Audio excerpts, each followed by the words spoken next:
ముఖ్యమంత్రి గారు మాట్లాడుతూ అప్పుడప్పుడు అంటారు అధ్యక్ష, సఖ్యతగా ఉండాలి, సత్సంబంధాలు మెయింటైన్ చేయాలి. మేము కూడా చేసినాం సార్.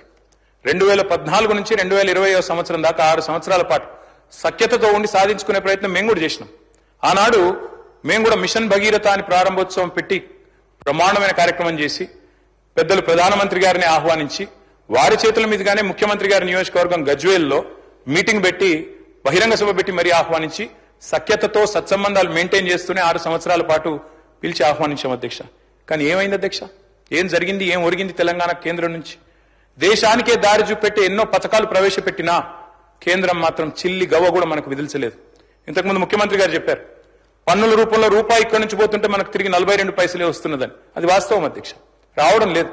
మనం ఇస్తున్నది ఎక్కువ, వారు తిరిగి ఇస్తున్నది తక్కువ. కాపీ కొట్టింది అధ్యక్ష మన పథకాలు ఎన్నో. ఒక ప్రోగ్రెసివ్ స్టేట్ గా తెలంగాణ పెట్టిన పథకాలు, రైతు బంధు అనే పథకం దేశంలో ఎక్కడ పెట్టలేదు అధ్యక్ష ఎవరు 75 ఏళ్లలో. మరి ఆనాడు కేసీఆర్ గారి నాయకత్వంలో తెలంగాణ ప్రభుత్వంలో మనం రైతు బంధు ప్రవేశపెట్టిన తర్వాత 2 ఏళ్ల తర్వాత దాన్ని కాపీ కొట్టి కేంద్రంలో పీఎం కిసాన్ అనే ఒక ప్రోగ్రాం పెట్టారు.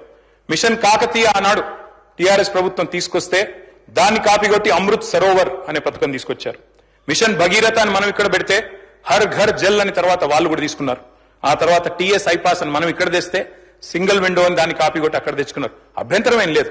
Imitation is the best form of flattery sir. తప్పకుండా మనం మంచి పనులు చేస్తున్నాం కాబట్టే వాళ్ళకు కూడా నచ్చి అనుకరించారు అనుకోవచ్చు అధ్యక్ష. కానీ బాధ ఎక్కడ అనిపిస్తుంది అంటే, ఇవన్నీ అనుకరిస్తారు, మన బాటలో నడుస్తారు, మన డబ్బులు పన్నుల రూపంలో తీసుకుంటారు, కానీ తిరిగి మాత్రం మనకేమీ రాదు అధ్యక్ష.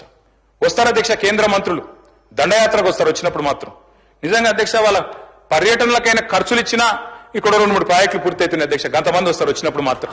వాస్తవం అధ్యక్ష ఇది.